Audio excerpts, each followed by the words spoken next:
नमस्कार।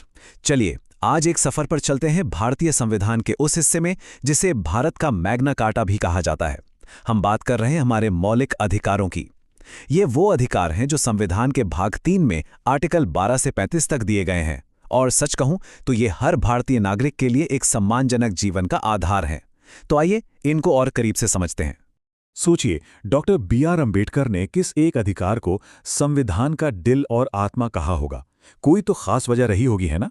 खैर, ये कौन सा अधिकार है और इतना जरूरी क्यों है, इसका जवाब हमें इस चर्चा के अंत तक जरूर मिल जाएगा। तो ये है हमारा आज का रोड मैप। हम इन अधिकारों की बिल्कुल बुनियाद से शुरू करेंगे, फिर इनके स्ट्रक्चर को समझेंगे। इसके बाद एक एक करके समानता, स्वतंत्रता जैसे बड़े अधिकारों पर बात करेंगे और आखिर में पहुंचेंगे उस अधिकार तक जो इन सभी की रक्षा करता है। तो देखिए, ये जो मौलिक अधिकार है ना, ये सिर्फ कानून की किताबें भरने के लिए नहीं है। ये एक गारंटी है, एक सम्मानजनक जिंदगी की गारंटी। इनकी जड़ें बहुत गहरी हैं। 1215 के मैग्ना कार्टा से लेकर हमारे अपने स्वतंत्रता संग्राम तक, जहां एक आज़ाद और सम्मानित जीवन की मांग हमेशा से ही सबसे ऊपर रही है। अच्छा, इन सभी अधिकारों को याद रखने का एक बहुत ही आसान तरीका है। एक छोटा सा फॉर्मूला, EFERC।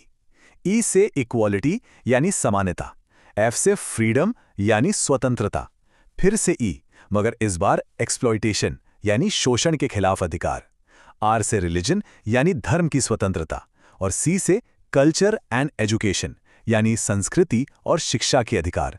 बस ये फॉर्मूला याद रखिए, पूरा ढांचा एकदम साफ हो जाएगा। तो अब जब हमारे पास EFERC का फ्रेमवर्क है, तो चलिए इन अधिकारों की गहराई में जाने से पहले कुछ बेसिक सवाल समझ लेते हैं। जैसे कि ये अधिकार हमें मिले किसके खिलाफ हैं, और सबसे जरूरी बात, अगर ये अधिकार कोई छीनने की कोशिश करे तो इनकी रक्षा कौन करेगा। यहीं पर काम आता है आर्टिकल 12, जो स्टेट या राज्य की परिभाषा बताता है। अब देखिए, यहाँ स्टेट का मतलब सिर्फ केंद्र या राज्य सरकारें नहीं हैं। इसमें संसद, विधानसभाएं, नगरपालिकाएं, पंचायतें और यहाँ तक कि LIC और ONGC जैसी सरकारी कंपनियां भी शामिल हैं। हमारे मौलिक अधिकार हमें असल में इन्हीं सब की शक्तियों से बचाते हैं।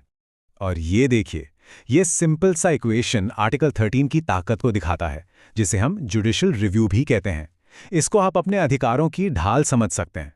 मतलब सीधा है, अगर स्टेट कोई भी ऐसा कानून बना दे जो हमारे मौलिक अधिकारों से मेल नहीं खाता, तो कोर्ट उस कानून को खारिज कर सकता है। ये एक बहुत बहुत बड़ी पावर है।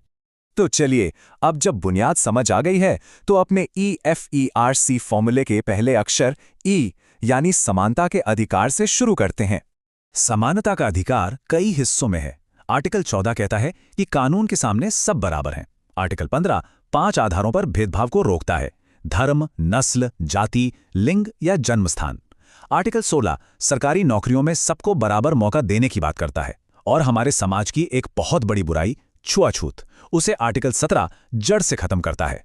साथ ही आर्टिकल 18 महाराजा या राय बहादुर जैसे टाइटल खत्म करता है, ताकि समाज में सब बराबर रहें। अब आगे बढ़ते हैं हमारे फॉर्मूले के दूसरे अक्षर F पर, यानी स्वतंत्रता का अधिकार। ये वो अधिकार हैं जो हमारी व्यक्तिगत आज़ादी की नींव हैं। आर्टिकल 19 हमें 6 तरह की आज़ादी देता है। इन्हें याद रखने का फॉर्मूला है सैम रो। S से स्पीच एंड एक्सप्रेशन यानी बोलने की आज़ादी, A से असेंबली यानी शांति से इकट्ठा होने की आज़ादी, दूसरे A से एसोसिएशन यानी संघ या समूह बनाने की आज़ादी, M से मूवमेंट मतलब देश में कहीं भी आने जाने की आज़ादी, R से रेजिडेंस कहीं भी रहने बसने की आज़ादी और O से ऑक्यूपेशन यानी कोई भी काम या व्यापार करने की आज़ादी। पर स्वतंत्रता का अधिकार यहीं खत्म नहीं होता। आर्टिकल 20 हमें अपराधों के लिए मनमानी सजा से बचाता है। फिर आता है आर्टिकल 21, जो शायद सबसे जरूरी अधिकारों में से एक है: जीवन और व्यक्तिगत स्वतंत्रता का अधिकार। सुप्रीम कोर्ट ने समय समय पर इसका दायरा बढ़ाया है, जिसमें निजता का अधिकार, साफ पर्यावरण में रहने का अधिकार सब शामिल है। इसी का एक हिस्सा है आर्टिकल 21A, जो शिक्षा को मौलिक अधिकार बनाता है। और आर्टिकल 22 हमें मनमानी गिरफ्तारी से बचाता है। चलिए अब हम अपने EFERC फॉर्मूले के आखिरी 3 अक्षरों पर आते हैं, E, R और C। ये अधिकार शोषण को रोकने, धार्मिक आज़ादी को पक्का करने और भारत की जो अनोखी सांस्कृतिक विविधता है उसकी रक्षा करने के लिए बनाए गए हैं। शोषण के खिलाफ अधिकार में दो मुख्य आर्टिकल हैं। आर्टिकल 23 जो इंसानों की खरीद फरोख्त और बंधुआ मजदूरी जैसी चीजों पर पूरी तरह से रोक लगाता है, और दूसरा है आर्टिकल 24 जो हमारे बच्चों की सुरक्षा के लिए है। ये 14 साल से कम उम्र के बच्चों को किसी भी खतरनाक काम में लगाने से रोकता है। भारत एक सेक्युलर देश है और ये बात इन अधिकारों में साफ दिखती है। आर्टिकल 25 हर किसी को अपने धर्म को मानने, उस पर अमल करने और उसका प्रचार करने की आज़ादी देता है। आर्टिकल 26 धार्मिक संस्थाओं को अपने मामले खुद संभालने का हक देता है। आर्टिकल 27 कहता है कि किसी से भी किसी खास धर्म को बढ़ावा देने के लिए टैक्स नहीं लिया जा सकता। और आर्टिकल 28 सरकारी शिक्षण संस्थानों में धार्मिक शिक्षा देने पर रोक लगाता है।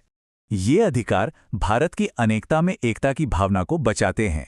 आर्टिकल 29 अल्पसंख्यकों को अपनी भाषा, लिपि और संस्कृति को बचाने का हक देता है, और आर्टिकल 30 उन्हें अपनी पसंद के स्कूल कॉलेज खोलने और चलाने का अधिकार देता है।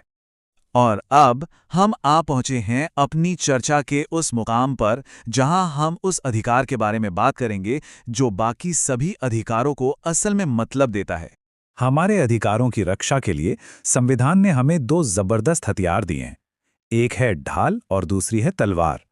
आर्टिकल 13 हमारी ढाल है जो हमें गलत कानूनों से बचाती है, और आर्टिकल 32 हमारी तलवार है जो हमें अपने अधिकार लागू करवाने के लिए सीधे लड़ने की ताकत देती है। जी हाँ, यही है वो अधिकार। आर्टिकल 32 यानी संवैधानिक उपचारों का अधिकार। डॉक्टर अंबेडकर ने इसे संविधान का दिल और आत्मा इसीलिए कहा क्योंकि इसके बिना बाकी सारे अधिकार बस कागज पर लिखे शब्द रह जाते हैं। ये वो ताकत है जो हर नागरिक को ये हक देती है कि अगर उसके किसी भी मौलिक अधिकार का हनन हो तो वो सीधा सुप्रीम कोर्ट जा सकता है, और तब कोर्ट रिट जारी करके उन अधिकारों को दोबारा लागू करवाता है।